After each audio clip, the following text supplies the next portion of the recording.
Así es, muy buenas noches, bienvenidos. Estamos ya en prueba de fuego aquí en la multiplataforma de RPP y estamos nada menos que con el doctor Max Hernández, secretario general del Acuerdo Nacional.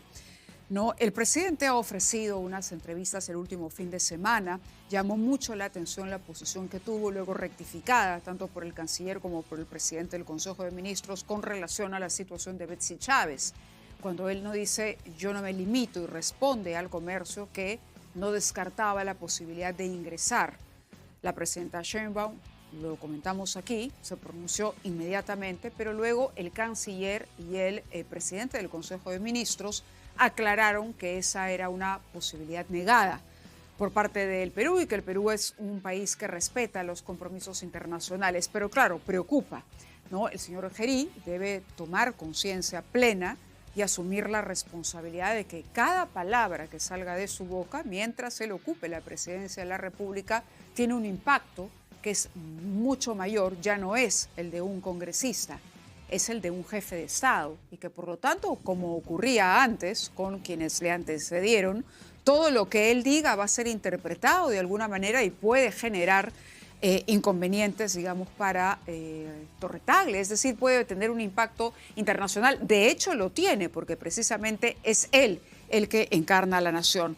Pero, entre tanto, ya se sostuvieron dos reuniones del Acuerdo Nacional, una en la que él participó y otra en la que él no estuvo. Y la pregunta con la que queremos iniciar nuestra conversación con el doctor Hernández es preguntarle sobre la evolución en el acuerdo en lo que va de este gobierno de transición, si finalmente está funcionando la dinámica del Acuerdo Nacional para preparar al Perú a un proceso electoral que viene bastante complejo el próximo año.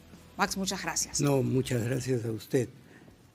Mire, en la primera reunión discutimos un documento preparado en los últimos 6 o 7 meses sobre seguridad ciudadana.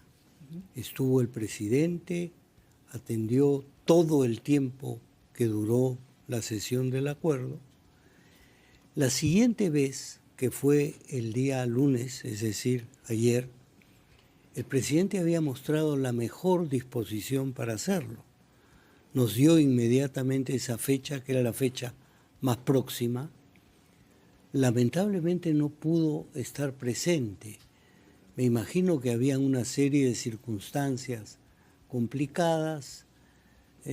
Fue una pena que no estuviera porque creo que la discusión sobre un tema como el desarrollo infantil temprano excedía la trascendencia misma del tema, que es enorme, porque creo que también tenía un extraordinario valor simbólico. Si me permite, me explico. Por favor. Si nosotros vemos que para el desarrollo de un recién nacido necesitamos pensar en el embarazo, que sea un embarazo a término, que sea un embarazo, si es deseado, muchísimo mejor, que sea atendido y que cuando nace el bebé tenga todo el cuidado del mundo. ¿Por qué?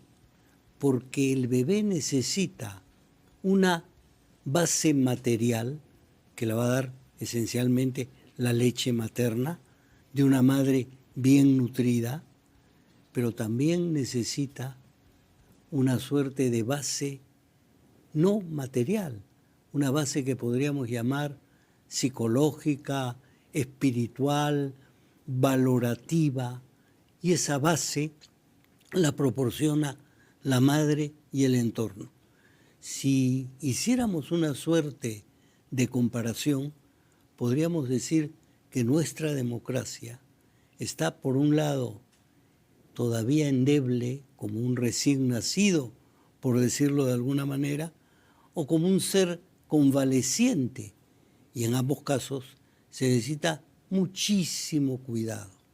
Y yo creo que acá, en este momento preciso del país, la base de confianza es fundamental, tan importante como la base material de las leyes, las instituciones, los espacios sectoriales, los ministerios, etcétera, es aquello que nos dé confianza y que esa confianza haga que más allá de los textos, más allá de la legalidad, haya legitimidad.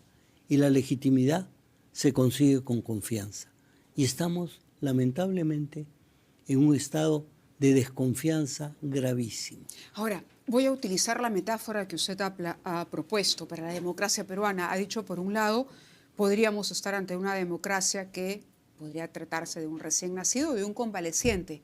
Y pensaba, y creo que más va en la segunda, un convaleciente, porque es alguien que se estaría recuperando de una enfermedad en los últimos años a raíz de estos cambios y de esta inestabilidad.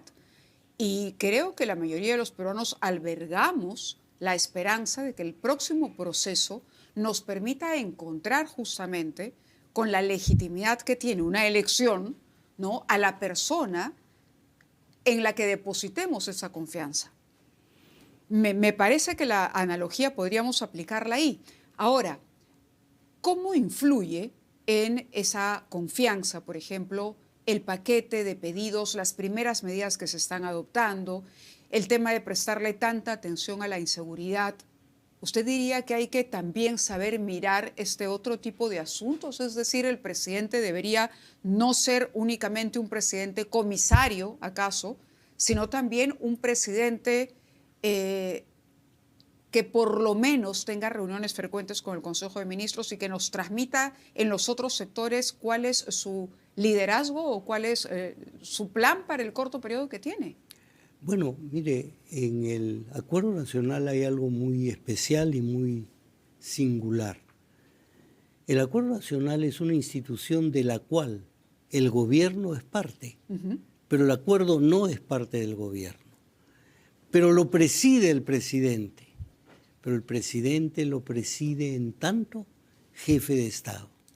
Yo sé que no siempre tenemos claro acá cuán diferente es la jefatura de gobierno de la jefatura de Estado. El presidente es jefe de gobierno, comandante de las Fuerzas Armadas y Policiales y jefe de Estado. Entonces yo creo que en estos momentos hay dos vías en las cuales el presidente tendría que estar pensando. Seguramente que hay tareas urgentísimas. Y cierto, la inseguridad ciudadana crea miedo.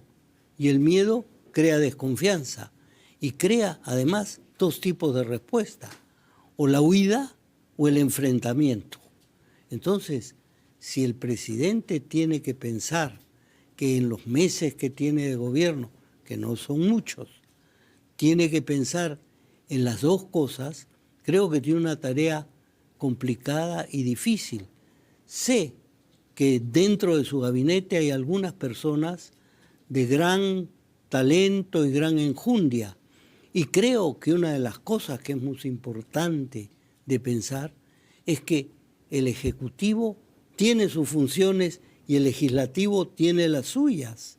Entonces, si lográramos la independencia de poderes, el presidente podría gobernar y no es necesario para ello una máxima delegación de facultades. Justamente iba a hacer la pregunta. ¿Eso quiere decir que cree usted que no es necesario que el Ejecutivo en este momento presente este pedido de facultades? Porque los procesos en el Congreso es verdad que toman tiempo también y ese es el argumento, la emergencia. Bueno, mire, habiendo una emergencia como la que hay, la inseguridad ciudadana es atroz. La extorsión es una de las cosas más canallescas que uno puede imaginar, ¿no es cierto? Es decir, decirle tu vida está en riesgo porque yo soy el dueño de tu vida. Entonces yo sí creo que el Estado tiene que recuperar el monopolio legítimo de la violencia. ¿Y cómo se hace eso?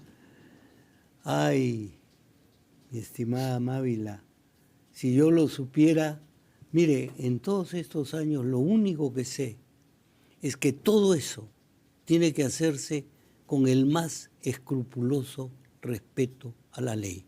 Ahora, sobre ese punto, yo quería hacer una analogía y lo comentaba con algunos otros invitados también. cuando nos vimos sometidos a la violencia terrorista, había una suerte de, no sé si la mejor palabra sea complicidad, pero había una unión, un sentimiento de que teníamos los peruanos un enemigo, ¿no?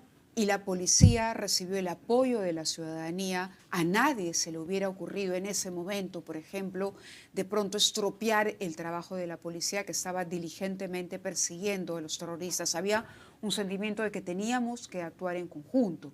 El problema que enfrentamos ahora es un tanto distinto, porque la capacidad para corromper el Estado, que tiene la extorsión y la corrupción que lamentablemente habita, hace que ese puño que se debería mantener unido, ese equipo, ¿no? Ese país que debería mirar al frente a un enemigo en común, pues parece como confundido, para no decirlo disperso o enfrentado, pero confundido, ¿no? Cierto.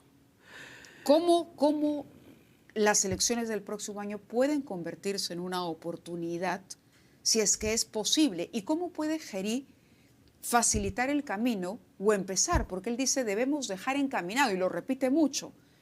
¿Cómo pasaría él o aprobaría, digamos, su gestión? Saldría bien parado de este tiempo, encaminando justamente eso. Un presidente que promueva, de pronto se me ocurre, el diálogo entre las fuerzas políticas, ¿podría ser? Bueno, mire, yo estoy de acuerdo con eso, por supuesto. Pero mire, el propio presidente del Consejo de Ministros ha hablado de la penetración del crimen en las instituciones. Es decir, es una situación complejísima, una situación en la cual quien está a cargo, no digo solo de la presidencia, de cualquier poder del Estado o cualquiera de nosotros, se ve en una situación complicadísima, pero para ello lo único que podemos hacer es apostar por el diálogo. Necesitamos enfrentar esta crisis que tenemos donde yo no confío en usted, usted no confía en mí, yo no confío en esta institución tampoco confía. El Acuerdo Nacional, mire, es un concepto curioso, en el cual no planteamos votaciones, planteamos buscar consensos. Y buscar consensos plantea una posibilidad de escucha. Yo no quiero vencer por una cantidad de votos.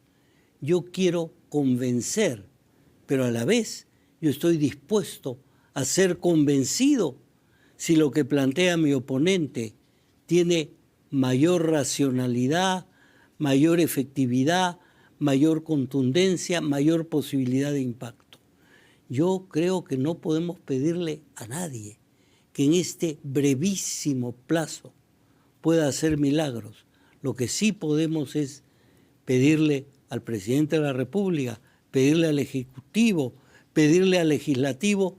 No estamos en este momento para pensar parcialmente, no estamos en este momento para enfrentarnos, no estamos en estos momentos para sacar ningún tipo de ventaja grupal. Estamos para pensar en el país. Yo sí creo que si el presidente convocara a un gran diálogo sería importante. En el acuerdo con los pocos recursos que tenemos, y si hemos contado con la aprobación en este sentido del presidente de la República, hemos invitado a todos los jefes de planes de gobierno de todos los partidos. ¿Han asistido? Ha asistido más del 60%. Y queremos que en los planes de gobierno haya una mínima coincidencia. Y por eso el desarrollo infantil temprano es la apuesta por nuestros niños de hoy y el futuro de nuestra patria. Entonces, si buscamos temas como por ejemplo este del desarrollo infantil temprano, pero hay muchos otros temas en los cuales tenemos que unir fuerzas. Necesitamos salir también de la fascinación del crimen, porque el crimen asusta. Ahora, pero también fascina. se reunió con el presidente al poco de que él asumiera. Sí. Hubo una reunión entre ambos. Sí. ¿De qué hablaron? ¿O qué consejos le pidió? ¿O qué consejos le dio? No. ¿O qué Mire, ideas se intercambiaron entre ambos? intercambiamos una serie de ideas. Mire, una de las primeras cosas que planteamos, y le planteé, era la importancia del acuerdo nacional. En ese sentido, su partido ha sido un partido que siempre ha estado dentro del foro del acuerdo nacional. Somos Perú. Somos Perú. Y por lo tanto, él tenía una concepción clara de el funcionamiento del acuerdo nacional. Dijimos algunas otras cosas. Yo le planteé, me permití, Mávila, a mi edad a veces me permito cosas que no debiera permitirme, me permití decirle, presidente, usted le voy a hablar en tanto presidente del Acuerdo Nacional, es decir, en tanto jefe de Estado, por favor, sé que las urgencias inmediatas exigen medidas inmediatas, pero que ninguna de esas medidas inmediatas se haga sin pensar en el futuro. En el acuerdo hemos planteado políticas de Estado, que son marcos para que el gobierno se despliegue dentro de ese marco. Entiendo la dificultad en este momento de gobernar. Eso fue lo principal. Mostró mucha receptividad. Encontré, por otro lado, un palacio amable, por decirlo, porque en otras ocasiones entrar y llegar al presidente era como una carrera de vallas. En este caso fue muy fluido todo. Y esperemos, por otro lado, que todo camine bien. Yo siempre he sido alguien que tiene confianza en que la gente va a actuar de la mejor manera posible. Tiene una oportunidad, Jerico, sobre todo cuando uno dice, a ver, en el poco tiempo que tiene, por lo menos de acuerdo a los sondeos de opinión, la gente está a la expectativa de lo que pueda hacer. No hay mayor rechazo, digamos. La duda, el escepticismo es permanente en la situación que hemos descrito ya, pero podría ser una oportunidad. Si hubiera que darle un consejo al presidente entonces, en conclusión, ¿cuál le daría a estas alturas y después ya de las 2 reuniones del acuerdo y tras esa conversación? Yo insistiría, sé que en este momento las urgencias, las contingencias, las necesidades inmediatas son lo más llamativo, pero creo que además de lo urgente hay lo necesario. ¿Cómo ir creando esa infraestructura, por usar una palabra por lo común dedicada a lo material, a los cimientos, a todo aquello, una infraestructura de confianza? El presidente tiene que ser un hombre en el cual se pueda confiar, y el presidente tiene que ser el hombre que diga, señores, yo estoy acá, voy a estar este número de meses y lo que quiero es dejar un camino asentado para que se puedan resolver problemas que por otro lado lo han antecedido largamente y nos han antecedido porque, como usted mencionó al principio, estos últimos años han sido de un grave proceso de desinstitucionalización, de desconfianza, y que además han activado lo que podríamos llamar un ánimo de castigo, un ánimo punitivo, donde las posibilidades de prevenir, las posibilidades de replantear, las posibilidades de rehabilitar pasan de lado y lo único que queda es castigar, castigar, castigar. Y claro, este castiga a este y este castiga a este. Tenemos que terminar con esto. De acuerdo. Muchísimas gracias, No, Max Hernández, María, por estar con nosotros esta noche y dejarnos estas reflexiones de fondo que esperemos el presidente escuche y aproveche en este corto tiempo, corto pero del que puede sacar muchísimo provecho y hacerle mucho bien al país si realmente entiende cuál es su misión en este momento. Muchas gracias, Max.